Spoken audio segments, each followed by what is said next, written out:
Hello guys, welcome back to our YouTube channel Pariksha Manthan में आपका स्वागत है। जैसा कि कल हमने आपको डिस्कस किया था कि मापन क्या होता है, मात्रक क्या होता है, भौतिक राशियाँ क्या होती हैं, राशियाँ क्या होती हैं, राशियाँ जिसे संख्या के रूप में निरूपित कर सकते हैं, और भौतिक राशियाँ जिनमें भौतिक रूल रखता है। उसके बाद दो प्रकार की थी, मूल राशियाँ और भौतिक राशियाँ। मूल राशियाँ जिन्हें स्वतंत्र रूप से परिभाषित कर सकते हैं, और व्युत्पन्न राशियाँ जो मूल राशियों से आती हैं। उसके बाद मूल मात्रक, जो स्वतंत्र राशियाँ थी, मूल राशियाँ, उनको उनका जो मात्रक होता है वो मूल मात्रक, और व्युत्पन्न राशियों का व्युत्पन्न मात्रक होता है। उसके आगे का जो अगला टॉपिक है हमारा विमाएं। विमाएं क्या होती हैं? विमाएं जो है उन घातों को कहते हैं जिन्हें उस राशि को व्यक्त करने के लिए मूल राशियों पे चढ़ाया जाता है। मीन्स व्युत्पन्न राशि को व्यक्त करने के लिए मूल राशियों पे जो घात चढ़ाया जाता है उसको हम विमाएं कहते हैं। विमाएं का डिफिनीशन है, विमाएं उन घातों या घातांकों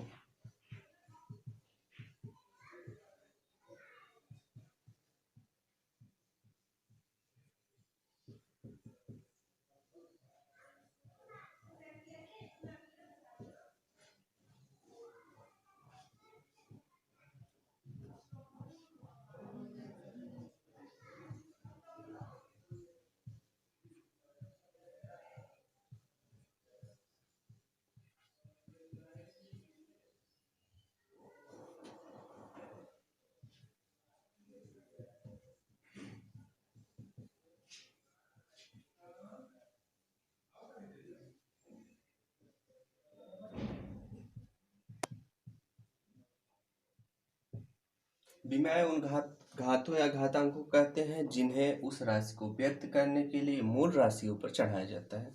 विमाओं को सदैव गुरु कोष्ठक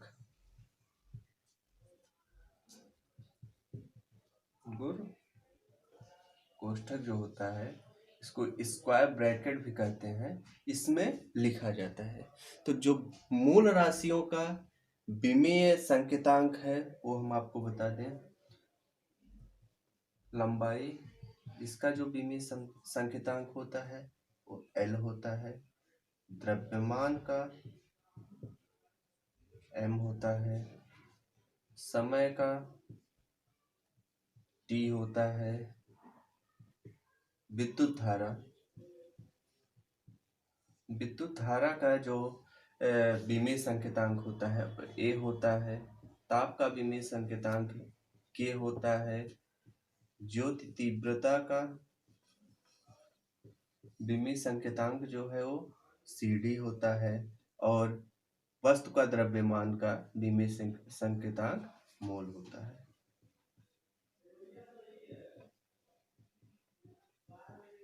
इन सभी को गुरु कोष्ठक में लिखा जाता है। तो जो लंबाई की विमा होगी और L होगी, जो द्रव्यमान की विमा M, समय का बीमा T, विद्युत धारा का बीमा A, ताप का बीमा K, और जो तीव्रता का बीमा CD, और वस्तु का द्रव्यमान का बीमा मोल। जितनी भी व्युत्पन्न राशियां हैं उनकी जो बीमाएं निकाली जाती हैं, इन्हें 7 मूल राशियों के बीमाओं से निकाला जाता है। इसमें जो पहली 3 बीमाएं हैं, लंबाई, द्रव्यमान और समय का, मैकेनिक्स का जो टॉपिक है, यांत्रिकी में इन्हीं 3 बीमाओं का उपयोग किया जाता है। इन्हीं 3 बीमाओं से यांत्रिक की जितनी भी व्युत्पन्न राशियां हैं उनका बीमाएं निकाला जाता है। जैसे हो गया, अब इसको इरेज कर दे, उसके बाद बताएं।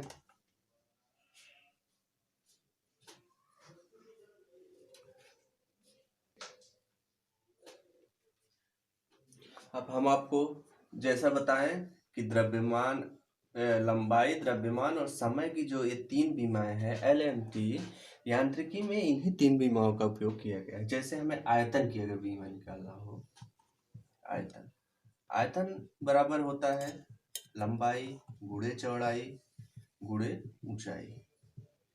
तो लंबाई की बीमा L, लेंथ है, चौड़ाई भी लंबाई होता है, इसकी बीमा L, ऊंचाई की भी बीमा L होती है। तो इसका बीमा हो गया L क्यू। तो जो आयतन का बीमा होगा उसको हम स्क्वायर कोष्ठक में L क्यू लिखेंगे। इसके अलावा चाल का बीमा हो गया। चाल बराबर होता है दूरी बटे समय। चाल बराबर दूरी बटे समय होता है। तो इसका बीमा दूरी लंबाई l और समय t। तो इसका बीमा हो गया l t पावर -1।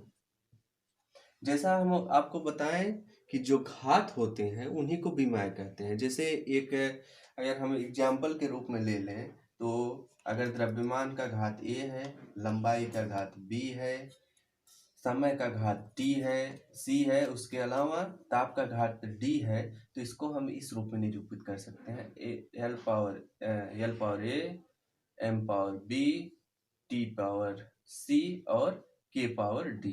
तो ये ABCD जो है ये जो है उनकी बीमाएँ हैं। तो ये हो गया। अब हम आपको कुछ इम्पोर्टेंट व्युत्पन्न राशियाँ जो हैं उनकी बीमाएँ बताते हैं जो एग्जाम के लिए इम्पोर्टेंट है। इसको इरेज करने के बाद हम आपको आगे बताते हैं। कुछ इम्पोर्टेंट बीमाएँ जो एग्जाम के लिए इम्पोर्टेंट है, एग्जाम में पुटअप किया जा सकता है। जैसे पहला हो गया बल। बल का फार्मूला क्या होता है? द्रव्यमान गुणे त्वरण। एक न्यूटन का फेमस गति नियम है F बराबर m L। Force is equal to mass into acceleration. तो द्रव्यमान गुणे त्वरण।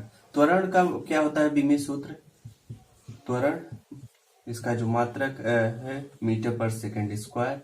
तो यहाँ से हम त्वरण का अगर विमीय सूत्र निकालें तो L t square L t power -2। तो इसको जो है हम स्टैंडर्ड जो विमीय सूत्र निरूपण होता है वो इस प्रकार से होता है। जैसे L यहाँ पे m का घात 0 है, L का घात 1 है, तो इसको इस प्रकार से लिख सकते हैं m पावर 0, L पावर 1 और t पावर -2। ये त्वरण का विमीय सूत्र हो गया। तो फोर्स का अगर बल का हम निकालें तो बल बराबर मास हो गया m into L t power -2। तो बल का जो हो गया विमीय सूत्र हो गया ml t power -2, m power 1, l power 1 and t power -2। ये बल का विमीय सूत्र हो गया। उसके अलावा जो दूसरा इंपॉर्टेंट है वो हो गया संवेग। संवेग means momentum. Momentum equal to होता है m इंटू v। संवेग का जो फार्मूला है m इंटू v होता है। तो m द्रव्यमान हो गया, v का अभी हम निकाले थे v का चाल। तो चाल का जो विमीय सूत्र होता है वो l t पावर -1। तो संवेग का जो बीमा हो गया वो हो गया ml t पावर -1। कोणीय संवेग। कोणीय संवेग का जो फार्मूला होता है वो होता है m v इंटू r। तो v वेग हो गया, r लंबाई हो गया, m द्रव्यमान हो गया। तो ये हो गया ml स्क्वायर t पावर -2। तो इसको हम निरूपित कर सकते हैं m power 1 l square t power -2। ये कोणीय संवेग का विमीय सूत्र हो गया। इसी प्रकार जैसे अगर हम विमीय सूत्र निकाल रहे हैं वहां पे m का पावर 0 आ गया, l का पावर 0 आ गया, t पावर 1 आ गया। तो ये एक प्रकार से कहते हैं समय का विमीय सूत्र है। इसका जो स्टैंडर्ड निरूपण है वो इस प्रकार से होता है कि उसको m का भी घात लिखेंगे, l का भी घात लिखेंगे और t का भी घात लिखेंगे। इसको इरेज करें, उसके बाद हम कुछ और इम्पोर्टेंट आपको विमीय सूत्र बताएं। काइनेटिक एनर्जी, गतिज ऊर्जा। गतिज ऊर्जा का जो फार्मूला होता है वो होता है हाफ mv स्क्वायर। तो इसका जो विमीय सूत्र होगा mv स्क्वायर। ये द्रव्यमान हो गया। अभी हम चाल की विमीय सूत्र आपको बताएं l t पावर -1 होता है। तो m l t पावर -1 का स्क्वायर। तो ये हो गया m l square t power -2, m power 1 l square t power -2। ये गतिज ऊर्जा। कुछ राशियां ऐसी भी हैं जिनकी बीमाएं 0 होती हैं, उनका बीमा कुछ नहीं होता। फॉर एग्जाम्पल अगर हम देखें तो कोण हो गया,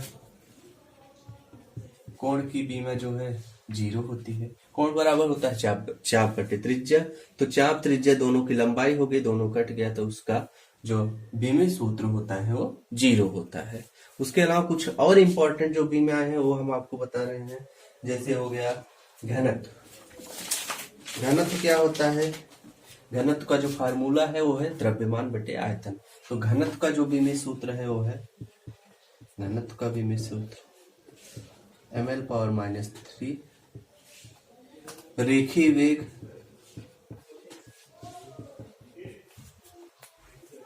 रेखीय वेग का जो फार्मूला है अभी आपको बताएं हम, वेग या चाल का L⁻⁻1 हो गया। उसके बाद कोणीय वेग का फार्मूला हो गया T⁻⁻1। इसको इरेज कर दें, उसके बाद हम आगे और कुछ आपको विमेय बताते हैं। तो जैसा भी आपको बताया, हम कुछ और इम्पोर्टेंट विमेय आपको बता रहे हैं। त्वरण तो हो गया, रेखीय त्वरण। उसके बाद अब कोणीय त्वरण।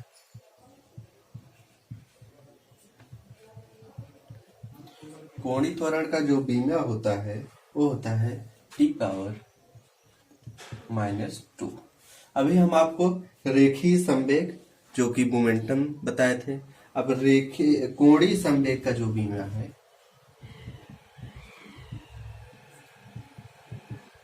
कोणीय संवेग का विमेय जो होता है वो होता है ml² T⁻⁻2। उसके बाद बल आघूर्ण।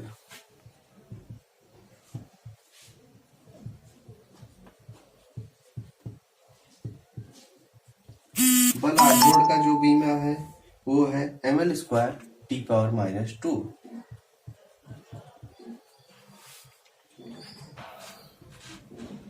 कोणीय संवेग का जो विमेय होता है यहाँ पे T⁻⁻1 होता है और बल आघूर्ण का ml² T⁻⁻2।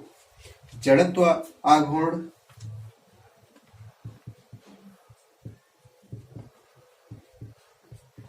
इसका जो विमेय होता है जड़त्व आघूर्ण का होता है ml²। इसके अलावा कार्य का जो विमेय होता है ml² T⁻⁻2। शक्ति का जो आवेग का जो विमेय होता है, आवेग का विमेय ml⁻⁴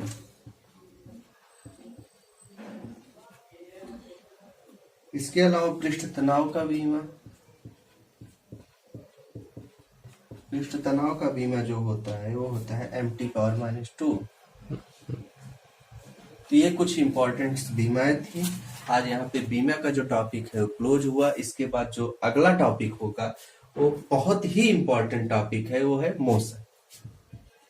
नेक्स्ट टॉपिक जो होगा वो मोशन होगा, गति का, जिसका वीडियो आपको कल मिल जाएगा। एक बहुत ही इंपॉर्टेंट टॉपिक है, विशेष करके चाहे कॉम्पिटिटिव एग्जाम हो या फिर कोई और एग्जाम हो, ये इस टॉपिक से काफी क्वेश्चंस पुटअप किए जाते हैं। तो नेक्स्ट वीडियो में आपको मोशन के बारे में डिटेल से एक्सप्लेन होगा नेक्स्ट क्लास में। Thank you so much. Share करिए, सब्सक्राइब करिए, लाइक करिए and thank you so much.